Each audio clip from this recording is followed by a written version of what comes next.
Yes, sir, boys.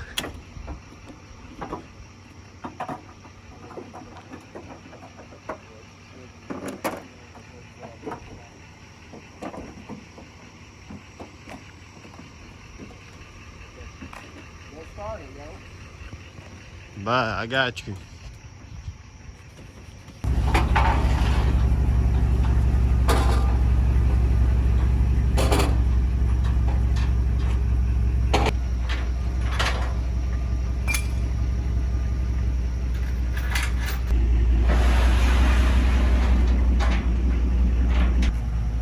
$22,000 for the trailer. It's like $12.30. Oh yeah, we're gonna get this sucker unloaded. Yeah, we're getting it unloaded. Oh man, I hope he's in it. Is he? Yeah, I think he's in it.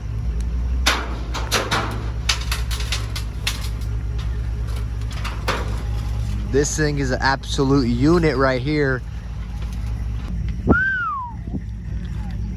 Damn, that thing is nice. Look at the tailgate. Tailgate's damaged too. Damn. So you are gonna have a little work on this one and the door. Yeah, the door. I didn't see that. Nice, brother. We appreciate it.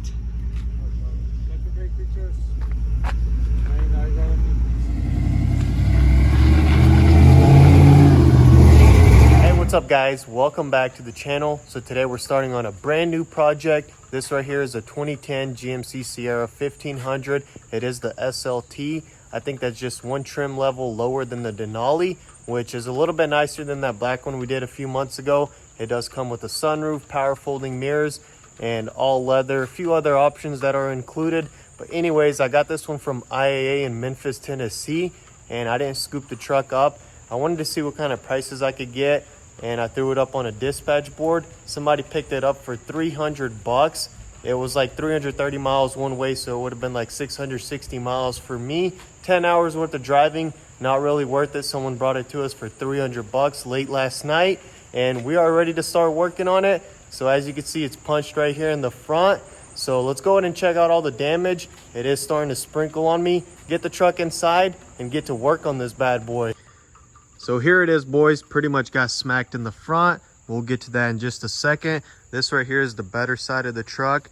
It's pretty much untouched, but it does have a few damages like on this rear door right here, which I don't know, we might end up not fixing it. We'll just see how it goes.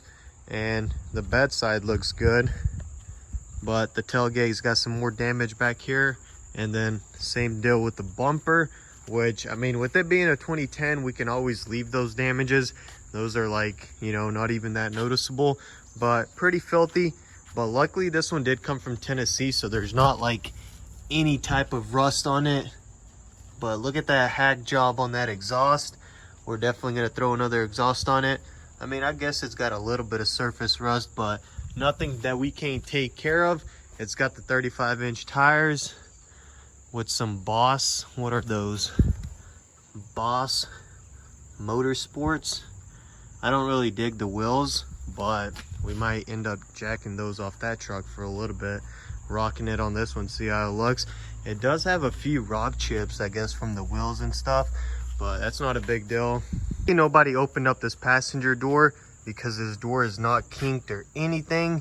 So I'm gonna go ahead and take this fender off before somebody yanks on that handle. And yeah, as you can see, the fender does need to get replaced. I think the radiator support is still good, but we're just gonna wait until we get this truck disassembled. We got the 5.3 VA Vortec power plant in this joint, and it's pretty clean overall, but kind of filthy at the same time. I forgot to mention it's got 120,000 miles, so not too high, but not too low at the same time. So yeah, as far as parts goes, looks like we do need the hood, this passenger fender, the headlights, the grille, the front fascia, the bumper, the lower valence, and the extension. Right off the bat, you know, we might need a few other bumper brackets here and there once we start tearing this front end apart. Looks like they did a pretty horrible job cutting the fender liners, so we're probably going to end up replacing those. But yeah, I think it's either got a 6.5 or 7-inch lift. Pretty much the same setup as the black GMC.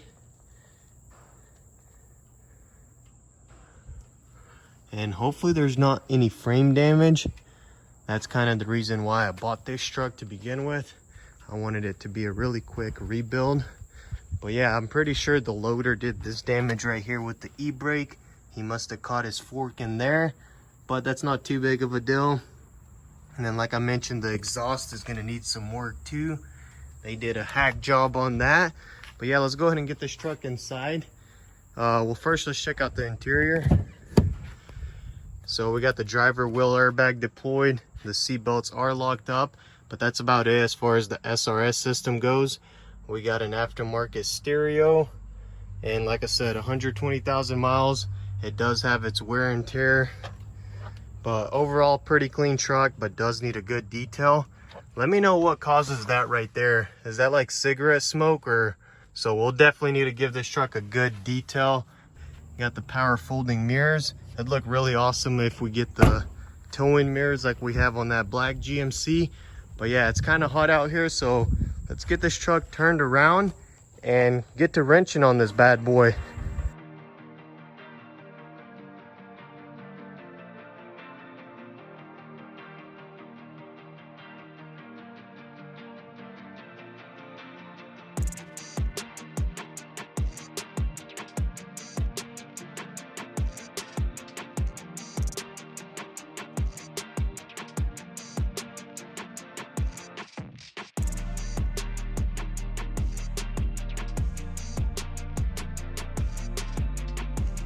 All right, boys, so we got the front end apart, got a better idea of what's going on right here on the right side. So the radiator support did get pushed in just a little bit. If you look at this mount right here, which it's not bad, we'll throw it on the frame rack and yank it out. That's better than having to replace the radiator support, so I'll take it. I did get all the parts sourced out for the truck. I just have to make a trip to Atlanta, which I want to give it a couple more days because they do have the chrome bumper in stock, but they don't have the paintable bumper. I just think color match gives it more of that Denali look. So we'll give it a couple more days. Maybe they could source one out. As far as this fender goes, we'll leave it on for now. I don't want to immobilize the truck or have to look for a booster every time I need to move it. You pretty much have to take the air box off, the cooling reservoir, the battery tray, and all that pretty much just hangs there. Since, you know, the fender is part of the wheel well, which I do like about the GM trucks. Unlike the Fords and the Rams, where you have like the aprons there, makes this truck so much easier to work on.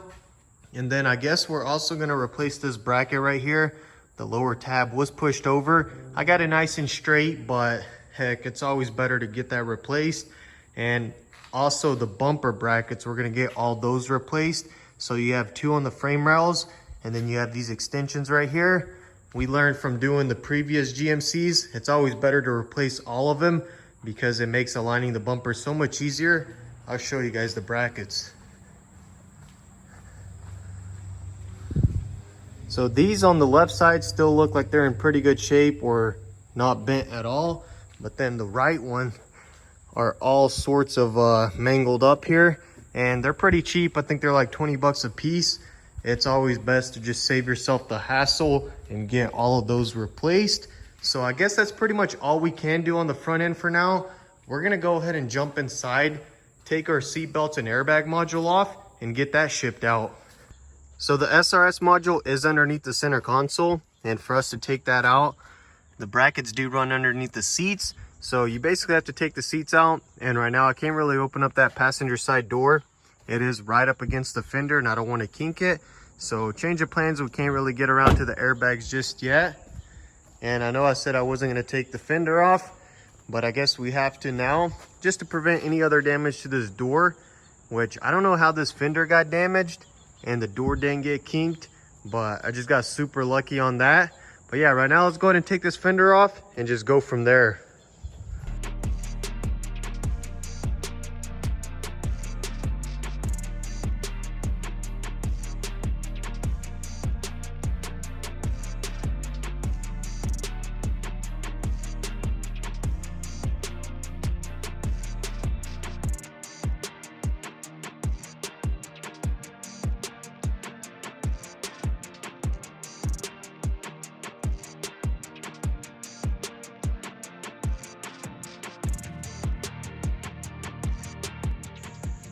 So I got the fender off. Now we can open and close this door without causing any more damage to it. We also went ahead and took the hood off because, you know, the hinge is like mounted onto the fender. I didn't want to like balance it on there. The hood was damaged either way, so it had to come off. I went ahead and threw this battery tray on just so we could throw the battery on it. And then we also found more damage on the cooling reservoir, which I did plastic weld.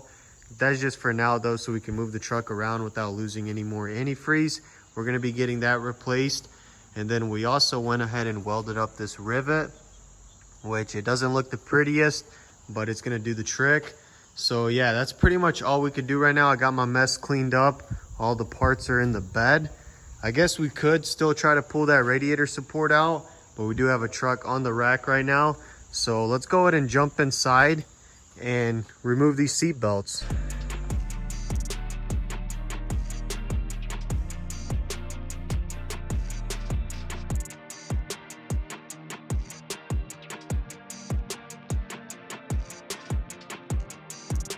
Yo guys, check this out. We just found some bills under the seat. $20. That'll cover the shipping for the airbags. But yeah, I guess the passenger lost that. That's probably like the most I've ever found in a wrecked car. But this thing is just super filthy. So we're gonna take advantage of the seats being out and give this thing a nice detail. But yeah, these are the brackets that run under the seat. So yeah, now we can pretty much get this console out of here, get the SRS module, and then all we'll have left is like the seat belts. Just pop those two pillar panels off and we'll be ready to go.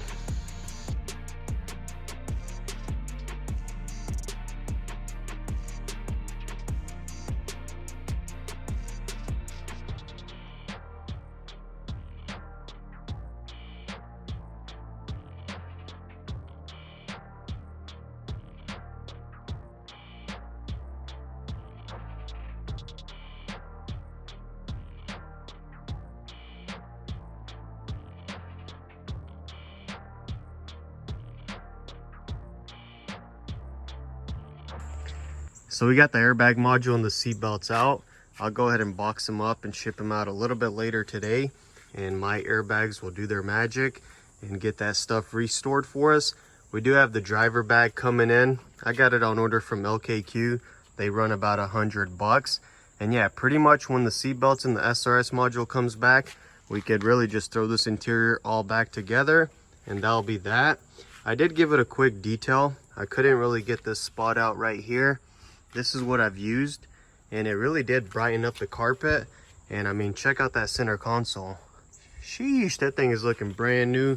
You know, the door panels still need another hit, but this is only like the first detail, so it's only going to get cleaner from here on out. But if you do have any recommendations, be sure to drop them down in the comments.